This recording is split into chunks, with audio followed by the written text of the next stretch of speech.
राम राम का है गयो, नहीं।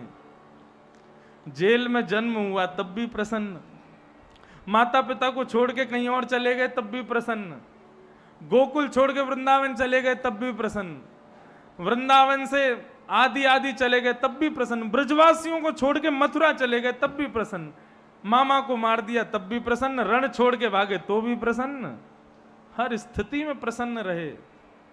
महाभारत युद्ध हुआ तो भी प्रसन्न, कभी ठाकुर जी उदास नहीं हुए। ऐसे हमारे अन्नू भैया हैं, और आपके बड़े भ्राता साक्षात राम स्वरूप, धीर गंभीर, ये जितने चंचल हैं, जैसे कृष्ण स्वरूप हैं ऐसे ही वो बिल्कुल राम स्वरूप हैं। राम कृष्ण दोनों को दर्शन एक साथ करना हो तो आजाद परिवार में देख लो, दोनों एक साथ विराज रहे। भागवत मंच पे बैठा हूं इसलिए मैं आशीष के शब्द कह सकता हूं, वैसे तो ये हमारे पूजनीय हैं, इनको हम प्रणाम करते हैं। तो नित्य सुबह उठ करके मूल में गोविंद का दर्शन करो और धन्यवाद करो कि प्रभु धन्यवाद, मुझे आज भी आपने जीवित रखा, मैं आज भी जीवित हूं। इन भावना से हाथ देखने चाहिए, यूं नहीं कि सुबह उठते ही और हाथ देख रहे हो, और कई लोग तो ऐसे करते हैं जैसे नमाज पढ़ रहे हो, ऐसे नहीं। दोनों हाथों को सामने रखो, मूल का दर्शन करो, मध्य का दर्शन करो, और फिर अग्र का दर्शन, मध्य का दर्शन, मूल का दर्शन। और ये श्लोक कहो, कराग्रे वस्ते लक्ष्मी, कर मध्य सरस्वती, कर मूले तु गोविंद, प्रभाते कर दर्शन। भगवान नित्य देखते हैं। उसके बाद ठाकुर जी स्नान ध्यान करके अपने भक्तों का स्मरण करते हैं, और भक्त स्मरण करते हुए ठाकुर जी फिर पांचजन्य शंख का नाद करते हैं, और गौशाला में जाके गायों की सेवा करते हैं। फिर स्वधर्मा सभा में आकर के अपनी दिनचर्या को प्रारंभ करते हैं। बंधुओं, 14 रत्न जो निकले हैं पृथ्वी से समुद्र मंथन में, उसमें 2 रत्न मानवों को दिए भगवान ने, पहला शंख और दूसरा गौ माता। ये 2 रत्न भगवान ने समुद्र मंथन में से निकलने पर मानवों को प्रदान किए। इसलिए हर घर में शंख जरूर होना चाहिए, और प्रातःकाल ब्रह्म वेला या फिर प्रातःकाल समय में शंख का नाद घर में जरूर होना चाहिए। भागवत आदि ग्रंथकार कहते हैं जिस घर में शंख का नाद होता है उस घर में कभी नकारात्मक ऊर्जाएं प्रवेश नहीं करती। और नित्य गायों की सेवा करो, गौ सेवा। गौ की सेवा की महिमा अद्भुत है, अद्भुत।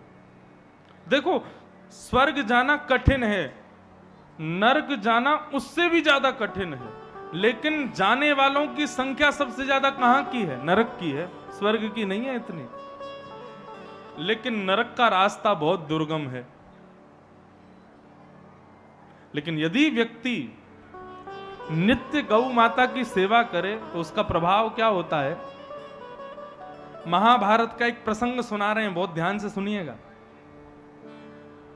भीष्म पितामह महाभारत के अनुशासन पर्व में कहते हैं, युधिष्ठिर के पूछने पर कि गौ की महिमा क्या है, तो भीष्म पितामह कहते हैं, बोले रोज सेवा करने वालों का धर्म नहीं बताऊंगा मैं उनके बारे में बताता हूं जो गलती से कभी देसी गौ माता, स्वदेशी वेद लक्षणा गौ माता का गलती से स्पर्श कर देते हैं तो उसका फल क्या मिलता है, ये सुनो।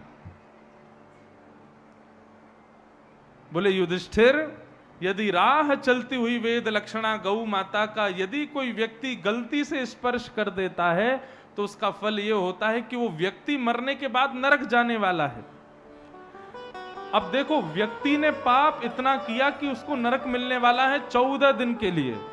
14 दिन, 15 दिन, 20 दिन, 1 महीना, 2 महीना, पाप के अनुसार नरक की अवधि होती है। अब नरक तो मिलने वाला है 14 दिन के लिए, लेकिन नरक से पहले एक नदी पड़ती है, उसका नाम है वैतरणी नदी। यम के दूत आपको घसीटते हुए ले तो जाएंगे नरक के द्वार पर, लेकिन वैतरणी नदी आपको खुद पार करनी है। कई लोगों के मन में आएगा नदी तो है, पार कर लेंगे। अच्छा सुन लो, वैतरणी नदी का बखान सुनने के बाद में मन इतना खराब हो जाता है, इसलिए मैं ज्यादा नहीं थोड़ा ही कहूंगा। वैतरणी नदी में जल नहीं बहता, वैतरणी नदी में रक्त, मवाद और नरक में भोग भोग रहे जितने भी जीव हैं, उनके शरीर से निकलने वाले जितनी भी गंदगियां हैं वो बहती हैं वैतरणी में। वैतरणी की गहराई कितनी? बोले कि समुद्र की गहराई भी कम होगी, वैतरणी इतनी गहरी है। अच्छा, वैतरणी की गति कितनी? बोले गति इतनी कि गंगा भी पीछे छूट जाएगी, इतनी तीव्र गति से वैतरणी बहती है। अच्छा, वो वैतरणी की चौड़ाई कितनी? बोले दूसरा छोड़ दिखाई नहीं देता, इतनी चौड़ी है वैतरणी। ऐसी नदी मानव को पार करनी है, उसके बाद वो नरक पहुंचेगा, फिर नरक में 14 दिन भोग भोगेगा।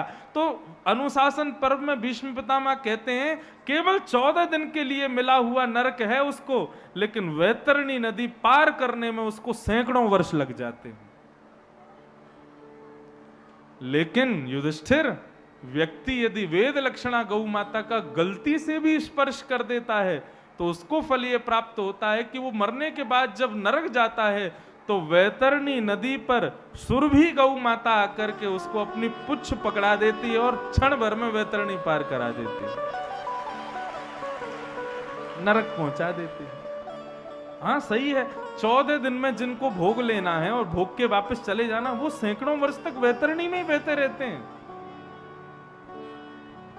और एक जगह तो लिखा है वैतरणी में बह रहे सैकड़ों वर्षों से जो लोग हैं वो वैतरणी के तट पर खड़े हुए लोगों को खींचते हैं अंदर, बोले तुम क्यों खड़े हो, तुम भी आओ भीतर। बहुत विहंगम दृश्य है नरक का और वैतरणी का। मैंने जब पढ़ा था 3 दिन तक नींद नहीं आई थी मुझे, ऐसी स्थिति। लेकिन कभी कभी इन पर प्रवचन होना चाहिए, तभी तो लोग भजन करेंगे डर के मारे कि भाई ऐसी जगह नहीं जाना पड़े। ठाकुर जी नित्य गौ माता की सेवा करते हैं, नित्य गौ उपासना करते हैं। आगे भागवत में जरासंध के वध की कथा बताई गई। भगवान ने जरासंध का वध करवाया भीम के द्वारा और राजसूय यज्ञ में जाकर के आहुति प्रदान की। तत्पश्चात समस्त ब्रजवासियों ने राधा रानी के दर्शन किए। सूर्य ग्रहण में जाकर के श्री किशोरी जी का दर्शन हुआ। आदि आदि भाव बताए गए। अब आगे कथा आती है भगवान के परम भक्त श्री सुदामा जी की कथा। बहुत ध्यान से, बहुत भाव से, एकाग्र चित्त होकर के सब लोग श्रवण कीजिएगा कि कृष्णस्याशी सखा कश्चित् ब्राह्मणो ब्रह्मवेत्तमः विरक्तेन्द्रियार्थेषु प्रशांतात्मा जितेंद्रिय। भगवान के एक भक्त हुए, उनका नाम है सुदामा। बंधुओं, सुदामा शब्द का अर्थ क्या है? सु मतलब सुंदर, दामा मतलब धन, जिसके पास हो उसका नाम है सुदामा। पहले जमाने में लोग नाम यथा गुण के हिसाब से नाम रखते थे। जैसा गुण बालक का दिखाई देता था, जैसा गुण मानव का दिखाई देता था, वैसा उसका नाम रखते थे। ऐसे ही सुदामा जी का गुण क्या था? बोले सुदामा जी बहुत धनवान थे जो उनका नाम सुदामा था। बोले नहीं, सुदामा जी से कोई कहता था भैया नाम है तुम्हारा सुदामा और पहनने के लिए तुम्हारे पास वस्त्र भी नहीं है, तो सुदामा जी कहते भैया तुम नहीं जानते, सांसारिक धर्म, सांसारिक धन जिसके पास है वो सुदामा थोड़े ही है। क्यों? बोले ऐसा धन किस बात का धन जो आया और खर्च हो गया। धन तो मेरा श्रेष्ठ है। बोले कैसा धन? बोले कृष्ण नाम का धन जब से आया है खूब खर्च करता हूं लेकिन खत्म होता ही नहीं है, इसलिए मेरा नाम सुदामा है। मेरे पास खर्च ना होने वाला दाम है, सुंदर दाम है, इसलिए मेरा नाम सुदामा है। सुदामा भगवान के सखा हैं। कृष्णस्यासि सखा कश्चित् ब्राह्मणो ब्रह्मवित्तमः विरक्तेन्द्रियार्थेषु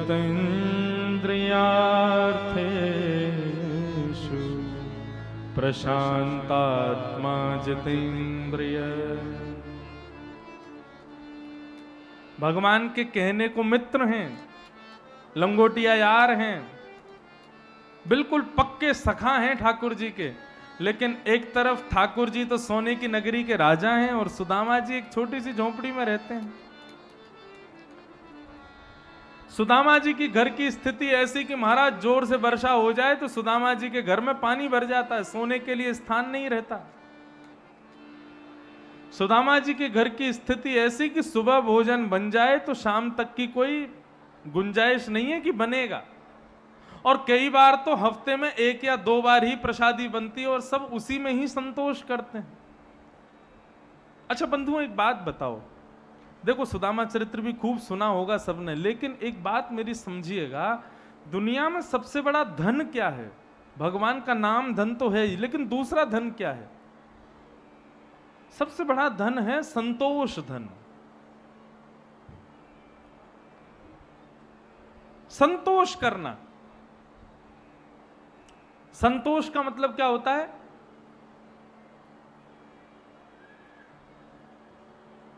जो मिला है, जो प्राप्त है, जैसा है उसको यथावत उसी रूप में स्वीकार करना, उसके प्रति प्रसन्न रहना, इसे कहते हैं संतोष।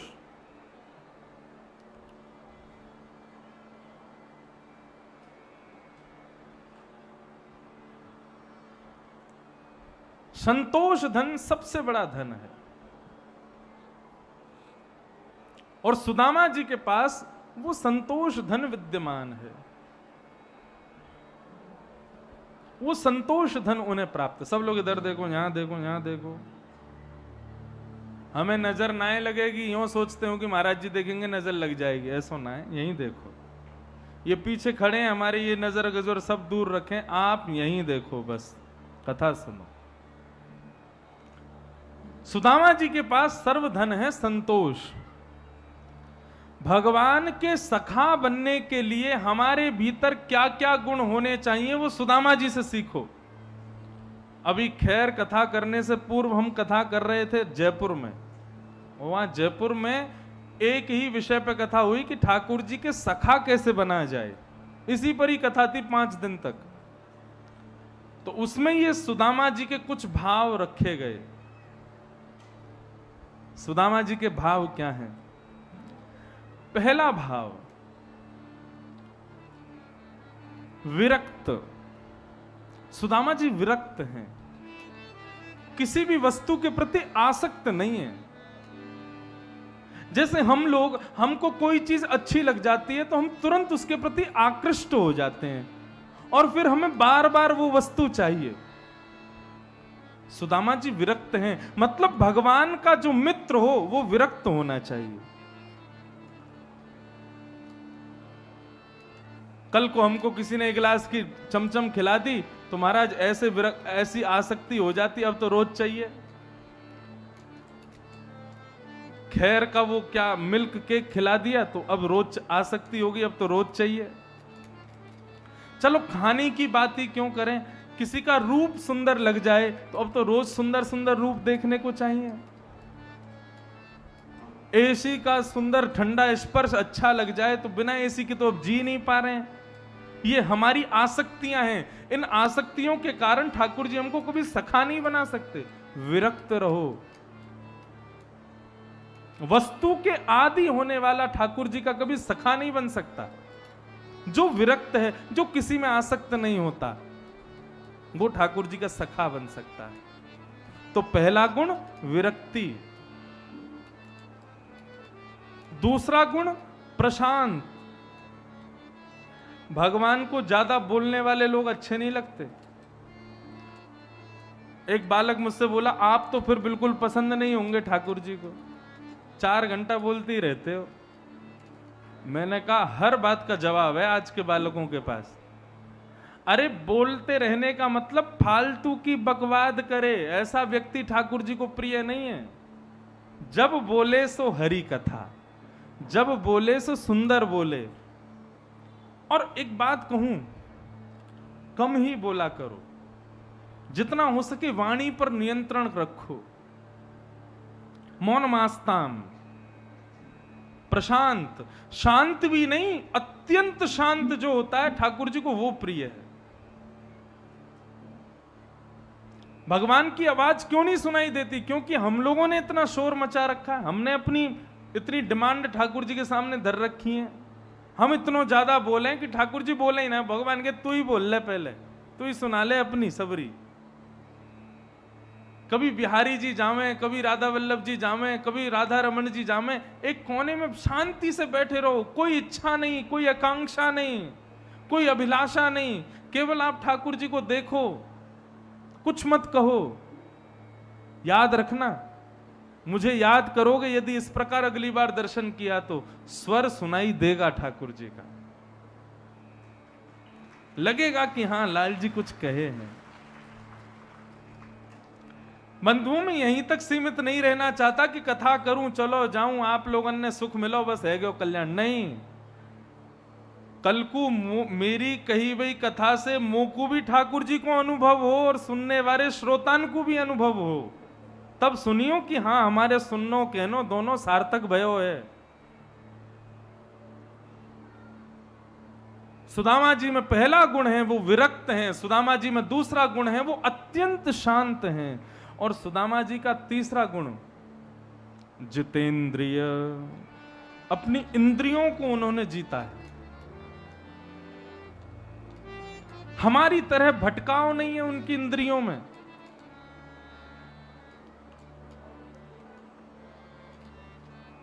हमारी जीभ भी भटकाव में रहती है, आंख भी भटकाव में, कान भी भटकाव में, प्रत्येक इंद्रिय हमारी। दुकान पे चले जाएं तो आंख पूरी ऊपर से नीचे तक घूम जाती है, कौन सी चीज इसको भाएगी वही जीभ को लगेगी। कितने भटकते हैं, एक जगह स्थिर हो। ये 3 गुण यदि आ गए, विरक्ति, प्रशांत और जितेंद्रिय, ये 3 गुण आपने अगर अपने भीतर प्रकट कर लिए तो ठाकुर जी आपको अपना सखा बना लेंगे। भगवान कहेंगे वो मेरा सखा जिसमें ये 3 गुण हो। वृंदावन का एक सखा था ठाकुर जी का, उसका नाम था भोंदू। क्या नाम था? भोंदू। नाम तो उसका कुछ और था, लेकिन सब लोग उसको भोंदू बोलते थे। अच्छा, भोंदू किसको कहते हैं? भोंदू उसको कहते हैं जो बहुत सीधा हो, बहुत सरल हो, बहुत सच्चा हो, उसको भोंदू कहते हैं। तो अभी 50-60 वर्ष पुरानी कथा है, ध्यान से सुनना। वृंदावन में एक महात्मा रहते थे। उन महात्मा की गौशाला में गायों की सेवा करता था ग्वारिया। इतना सीधा था कि उसको प्यार से सब भोंदू बुलाते थे। तो एक दिन भोंदू अपने गुरुदेव की कथा सुन रहा था, तो गुरुजी कथा में कह रहे थे कि यमुना पल्ली पार भांडीर वन में ठाकुर जी गैया चराने जाते हैं। जैसे ही भोंदू ने ये बात सुनी तो उसको संशय नहीं हुआ। उसको लगा भांडीर वन तो मैं भी जाता हूं, मैं भी गैया लेके जाता हूं, हो ना हो ठाकुर जी वहीं आते हैं। गुरुजी कह रहे हैं, झूठ नहीं बोल सकते, गुरुजी सच बोल रहे हैं। अरे भैया कल मैं भी जाऊंगा भांडीर वन में, खोजूंगा ठाकुर जी कहां में गैया चरावे। दूसरे दिन भोंदू जब गया गैया चराने के लिए, अब तो उझक उझक करके देखे, झाड़ियों में खोजे, सब जगह ढूंढे। अरे ठाकुर जी कहाँ हो, आप भी गैया चराने आए होंगे। नीचे चरण चिन्हों को देखे, कहीं ठाकुर जी के चरण चिन्ह दिख जाएं। मैंने सुनी है ठाकुर जी में से चंदन की सुगंधी आवे, सूंघ सूंघ के देखे कहीं पे चंदन की सुगंधी आ जाए, ठाकुर जी यहीं कहीं होंगे। इतना सीधा, इतना भोला, इतना सरल, इतना सच्चा ठाकुर जी रीझ गए उसके इस भाव से। भौंदू खोज रहा था सब जगह, तभी क्या देखता है, सामने विशाल गायों का झुंड आ रहा है। और जैसे ही आगे से कुछ गायों ने मार्ग प्रशस्त किया, तो उन गायों के मध्य में नीलवर्ण ठाकुर जी पीतांबरी पहने हुए, वंशी बजाते हुए, सुंदर अलकावलियां लहरा रही हैं और भौंदू की तरफ चलते हुए आ रहे हैं ठाकुर जी। भौंदू ने जैसे ही ये दृश्य देखा, घुटनों में बैठ गया, हाथ जोड़ करके आंखों से आंसू बहने लगे, दंडवत प्रणाम करने लगा, जय हो जय हो जय हो। आज तक जिनकी कथा गुरुदेव से सुनता आया, आज दिख गए मुझको। ठाकुर जी आके खड़े भये। ठाकुर जी बोले, लाला तेरो नाम कहा है? बोले, मेरो नाम कहा है ये तो मुझको याद ना है, लेकिन सब मुझको भौंदू बुला में। अब जैसे उसने भौंदू कहा, ठाकुर जी जोर से हंसे। ठाकुर जी बोले, मोते मित्रता करेगो? अरे ठाकुर जी, आपको सखा कौन ना बनना चाहे, मैं तो बनूंगा आपको सखा। भगवान बोले, ऐसे सखा ना बने हम। तो कैसे बनो? बोले, जब मेरे सखा मुझको बढ़िया बढ़िया भोजन करावे, मेरो पेट भर के रखें, तब मैं सखा बनूं। कछु लायो है? रोटी सब्जी? बोले, हाँ ठाकुर जी लाया हूं, बैठो। अब ग्वारिया है, कपड़ा में पोटली में बांध के रोटी ले गए, और रूखी रोटी, थोड़ी सी सूखी सब्जी ठाकुर जी को दे रहे हो। बोले, प्रभु यही है मेरे पास। विब्रद वेणुम जठर पटयो शांग वेत्रे च कक्षे। ठाकुर जी वन भोज सबसे प्रिय है ठाकुर जी को। बढ़िया रोटी सब्जी से लगा करके ठाकुर जी पान लगे, और भौंदू अपनी अपनी बात बता रहा हूं, मेरे गुरुजी ऐसे, मेरी गैया ऐसी, अरे देखो ये बछड़ा ऐसा घूम रहा का है, बछड़ा बहुत ऊधमी है, मैया को दूध पी जाए एक बार में, मुंह को दूध ना निकारन दे, ऐसी ऐसी मीठी मीठी बात ठाकुर जी से करे। और ठाकुर जी सुनते जा रहे हैं, देखे मुंह को भी नहीं छोड़ी। बोले, कल ते ज्यादा लेके आइयो, मैं भी खाऊंगा तू भी खाएगा, दोनों संग में खाएंगे। भौंदू बोलो, जो आ गया। और कह के ठाकुर जी अपने रास्ते और भौंदू अपने रास्ते। ये सत्य घटना है। अब भौंदू को लगा कि गुरुजी को क्या बताना, गुरुजी तो रोज मिलते ही हैं ठाकुर जी से, वो तो मैं ही अभागा हूं जो इतने दिन बाद मुझे ठाकुर जी मिले, बाकी तो आश्रम में सबसे ही मिले होंगे ठाकुर जी। उसने गुरुजी से कुछ कहा नहीं। दूसरे दिन ज्यादा सामान ले गया, तो रसोईया ने गुरुजी से कही, बोले आज भौंदू बहुत सारा सामान ले गया है भोजन के लिए। तो गुरुजी ने कहा, भौंदू तुम तो बहुत थोड़ा खाते हो, इतनी सारी सामग्री क्यों ले जा रहे हो? उसने कहा, ठाकुर जी आते हैं मन में, भूख लगे उन्हें बहुत जोड़ते, यहां हमारे ले जा रहा हूं। गुरुजी बोले, रुको रुको रुको, क्या कह रहे हो तुम, कौन आते हैं? बोले, ठाकुर जी आते हैं मन में। बोले, कैसे ठाकुर जी? बोले, गुरुजी जैसा आप वर्णन करते हो ना, वैजंती माला गले में, सुंदर कटाक्ष, कमल जैसे नेत्र हैं, मोर मुकुट सिर पर धारण करें, कानन में कुंडल पहने, पीतांबरी पहने, और सबसे बड़ी बात चंदन की सुगंधी आती रहे उनमें थे।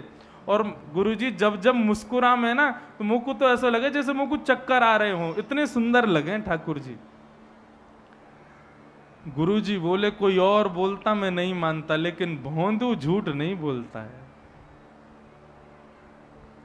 ठाकुर जी की रूप माधुरी का वर्णन जब भौंदू के मुख से सुना, गुरुदेव समझ गए कि बोले, निश्चित ठाकुर जी इसको दर्शन देते हैं, क्योंकि जैसा हमने पुराणों में पढ़ा वह भी इतना सुंदर नहीं है जितना सुंदर ये बखान कर रहा है। गुरुजी बोले, अच्छा भौंदू एक काम करेगा, तेरे सखा हैं ठाकुर जी? बोले, हाँ मेरे सखा बन गए। तो कल एक काम करेगा, निवेदन करियो, ठाकुर जी को लेके यहां आ जा आश्रम पे, उनको यहां हमारे पास लेके आ। भौंदू बोला, मैं लेके आऊं? बोले, हाँ तू लेके आ। बोले, वो तो आपके बुलाने से ऐसे ही आ जाएंगे। बोले, वो नहीं आ रहे हैं, इसलिए तो तुझसे कह रहा हूं, तेरे सखा हैं, तू लेके आ। भौंदू बोला, अरे मेरे तो बहुत बढ़िया सखा हैं, मैं लेके आऊंगा, मैं उनसे निवेदन करूंगा, और आप बिल्कुल चिंता मत करो, मैं लेके आऊंगा। भौंदू गया नाचता कूदता हुआ, गैया चराते हुए जैसे ही भांडीर वन में पहुंचा, ठाकुर जी सामने से पधारे, आकर के भौंदू से गले लगे, बैठ गए। बोले, भौंदू जल्दी ते दे रोटी दे, भूख लगी है। भौंदू रोटी सजाने लगा, बोले लो लाल जी आज सब्जी भी लाया हूँ, नेक मिष्ठान गुड़ भी लाया हूँ, पाओ प्रेम से। ठाकुर जी बढ़िया प्रेम से पाने लगे। तो भौंदू बोलो लाल जी एक निवेदन करूं? हाँ बोल। बोले मेरे गुरु जी ने आपको बुलायो है आश्रम पे, तो आप कृपा करो मेरे संग चले चलो। ठाकुर जी बोले नहीं, हम तेरे सखा हैं, तेरे संग खेलें, तेरे संग खामे पीमे आनंद करें, गुरु जी के पास ना जाएंगे हम तेरे सखा हैं, बस तेरे हैं और कोई के ना है। भौंदू चरण पकड़ने लगे, बोले जय जय ऐसा मत करो ना, मेरे गुरुजी बुला रहे हैं। अरे उन गुरुजी ने तो आपको परिचय दियो, उन गुरुजी ने आपसे मिलायो, आप उन्हीं के पास नहीं जाओगे? ठाकुर जी बोले तू जो कहेगो सो करेंगे, गुरुजी के पास नहीं जाएंगे। बोले नहीं जाओगे? बोले नहीं जाएंगे। आखिरी बार पूछ रहा हूं, नहीं जाओगे? बोले बिल्कुल नहीं जाएंगे। तो ठीक है, कल तो तुम मां गैया चराई हो, हम यहाँ चराएंगे, हमारे पास आवे की जरूरत नहीं है। हमारी और आपकी दोनों की मित्रता यहीं टूट रही है आज। और लाओ रोटी वापस करो। रोटी छीन ली ठाकुर जी से, जाओ यहां से, तुम्हारी मेरा सखत तू यहीं टूट गयो आज। ठाकुर जी बोले वो आधी रोटी बची बाय तो दे दे। बोले बिल्कुल नहीं मिलेगी, मेरे गुरु जी के घर की रोटी है, तुम्हें गुरु जी से मिलना नहीं है, गुरु जी के आश्रम जानो नहीं है, गुरु जी की रोटी क्यों खाओ, जाओ। और कल ते दिख मत जाइयो मोए, यदि मोकू दिख गए और तुम्हारी कोई गैया मोकू यहां दिख गई तो देख लियो अपनी गौशाला में ले जाऊंगा बाकू में। वो तो महाराज इतना नाराज है गयो और सबरी अपने पोटली बांध के अपनी गैयान को लेके वहां से जान लगो। ठाकुर जी बोले अरे भोंदू नेक सुन ले, अरे भोंदू नेक मेरी बात तो सुन। बोले अब तो तभी सुनूंगा जब कहोगे कि गुरुजी के यहां चलोगे। ये शर्त लगाओ, ये विश्वास करवाओ मुझको कि आप चलोगे तो बात करूंगा, नहीं तो नहीं करूंगा। भोंदू दूर दूर दूर दूर दूर जैसे ही जाने लगा, थोड़ी दूर पहुंचा, ठाकुर जी से रहा नहीं गया, दौड़ करके गए और जाकर के भोंदू की पद्दी पे चढ़ गए। ठाकुर जी बोले ले चल, लेके चल अपने गुरु जी के पास। तू भी कैसी बात करे, नाराज है गयो मुझसे, लेके चल गुरु जी के पास। और अपनी पिद्दी पे लेके भोंदू वृंदावन में, ज्यादा नहीं 50 वर्ष पुरानी घटना है, गुरुदेव के आश्रम में जैसे ही भोंदू का प्रवेश हुआ, किसी को नहीं दिख रहे थे, लेकिन सामने प्रतीक्षा में बैठे हुए गुरुदेव ने देखा एक ग्वारिया गोबर में सना हुआ साधारण सा भोला भाला भोंदू, और उसके पंधा पे लिपट करके ठाकुर जी चढ़ करके आ रहे हैं। देख करके गुरुदेव ने भोंदू को प्रणाम किया। बोले तेरी भक्ति को प्रणाम करूं भोंदू में? सबसे प्रिय संबंध है ठाकुर जी का और हमारा सखा का, लेकिन वो सखा के लिए हमको सखा जैसा बनना पड़ेगा। और ठाकुर जी के सखा बनना है तो सरल बनो, सहज बनो, किसी के प्रति दुर्भाव नहीं, किसी वस्तु के प्रति कोई आसक्ति नहीं, और सबसे बड़ी बात प्रशांत, सीधे, शांत रहो, ठाकुर जी स्वीकार कर लेंगे।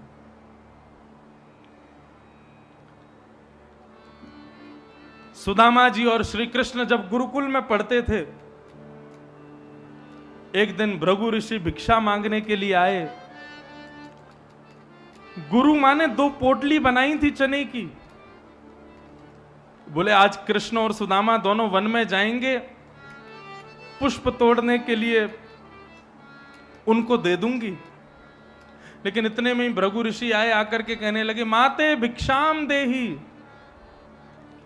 गुरु माँ बाहर गई और जाके बोली माँ महाराज जी क्षमा करना, आज तो गुरुकुल में कुछ और है नहीं देने के लिए, आप कल आ जाइयो, मैं कल दे दूंगी। भृगु ऋषि बोले इतना बड़ा आपका गुरुकुल देने के लिए कुछ नहीं। बोले क्षमा करो आज नहीं है। भृगु ऋषि वहां से जाने लगे, मन ही मन विचार करने लगे, बोले कि हो नहीं सकता कि यहां देने को कुछ ना हो, मां ने जरूर मुझसे कुछ छुपाया है। नेत्र बंद करके जब देखा तो 2 पोटलियां नजर आई और उन पोटली में चने रखे थे। भृगु ऋषि बोली अच्छा, बच्चों के प्रलोभन में एक ऋषि को भिक्षा देने से मना कर दिया। माँ आप भी याद रखोगी, मैं श्राप देता हूं जो भी उन चनों को खाएगा वो लक्ष्मीहीन हो जाएगा, वो सदा सर्वदा के लिए लक्ष्मी उसके घर से चली जाएगी, भूखा प्यासा रहेगा, पहनने के लिए वस्त्र नहीं रहेंगे, रहने के लिए घर नहीं होगा जो भी उन चनों को खाएगा। ये श्राप भृगु ऋषि दे रहे थे। और वहीं एक वृक्ष के पीछे श्री सुदामा जी किसी पुष्प को तोड़ रहे थे, और जब उन्होंने ये बात सुनी कि भृगु ऋषि ने श्राप दिया है जो 2 पोटली में चने हैं उनको खाने वाला लक्ष्मीहीन हो जाएगा, सुदामा जी के नेत्र सजल हो गए और मुस्कुराने लगे नाथ, और विचार करने लगे, बोले आज अपने सखा कृष्ण को अपने सखत्व का उपहार देने का समय आ गया है, आज अपने लाला को उपहार देना है। कृष्ण सुदामा दोनों जब वन में गए, भगवान बोले सुदामा बहुत जोर की भूख लगी है, गुरु माँ ने पोटली दी है चनान की, ला जल्दी दे मुंह को खवा। सुदामा जी बोले यही बचाना है, आज कैसे भी कन्हैया नहीं खा जाए इनको। ठाकुर जी वृक्ष में चढ़ने में इतने निपुण नहीं है, सुदामा जी झटके से चढ़ जाते हैं। सुदामा जी ने एक ऊंचा वृक्ष देखा, दौड़ करके गए और जाकर के उस वृक्ष पर चढ़ गए। ठाकुर जी बोले सुदामा रुक जा, मैं भी आ रहा हूं, मैं भी आ रहा हूं। इतने में ही सुदामा जी ने पोटली खोली और ठाकुर जी को देखते जा रहे हैं, नेत्रों से आंसू बहाते जा रहे हैं और एक एक चना लेकर के खाते जा रहे हैं। सुदामा जी, भगवान कह रहे हैं मत खाओ सुदामा, मेरो भी है वहां में, मुंह को भूख लगी है, मुंह को दे दे। नहीं माने सुदामा जी, सब खा गए। ठाकुर जी ने भी मन में विचार किया, बोले सुदामा तेरो ये भाव मुंह को भायो नहीं, दूसरे के वस्तु के प्रति कुदृष्टि रखनो बहुत बुरा हुए सुदामा, तेने बहुत गलत किया है। सुदामा जी के नेत्र सजल है गए, ठाकुर जी को अपने हृदय से लगायो और बोले लाला तू सदा प्रसन्न रहियो बस, और कछु ना चाहिए मुंह को।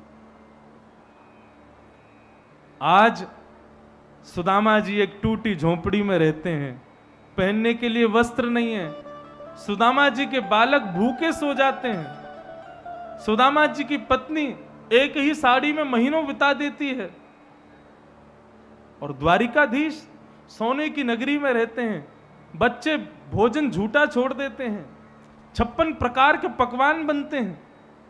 इस प्रकार की स्थिति जो द्वारिका की है, मुझे ऐसा लगता है, मैं व्यासपीठ से कह देता हूं, द्वारिकाधीश हमारे कन्हैया सोने की नगरी के राजा है ना, तो ये सोने की नगरी सुदामा ने भेंट की है भगवान को। हमारे कन्हैया की पत्नी लक्ष्मी है ना, तो ये लक्ष्मी भेंट की है सुदामा जी ने।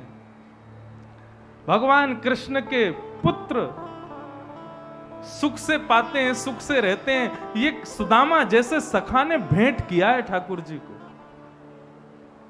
सखा हो तो सुदामा जैसा हो, ना तो हो ही नहीं।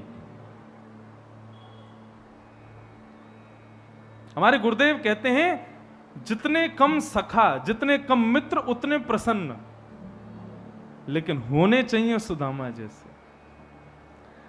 सुदामा जी कभी नहीं जाते द्वारिका, क्यों? मेरी दीनहीन सी दशा देख करके, मेरी स्थिति देख करके कहीं द्वारिकाधीश को यह ना लगे गरीब है, कुछ मांगने आया है।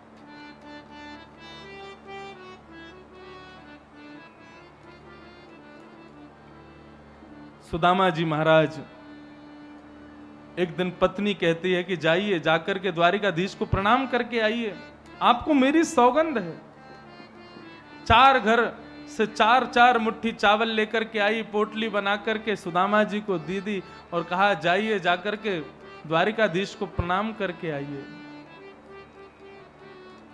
सुदामा जी कहते हैं देवी वैसे तो मैं नित्य दर्शन यहीं बैठ के कर लेता हूं अपने लाला को, लेकिन मुझको बस संकोच होवे कि कहीं मैं जाऊं और कहीं कन्हैया यूं ना सोचे गरीब है कछु मांगवे आयो। बंधु, मानव का एक बहुत सुंदर श्रृंगार है और वो श्रृंगार है संकोच। जो लोग संकोच नहीं करते ना, ऐसे व्यक्ति ज्यादा ऊंचाई और ज्यादा आगे तक बढ़ते नहीं है। कहीं भी पहुंच जाएंगे, कहीं भी चले जाएंगे।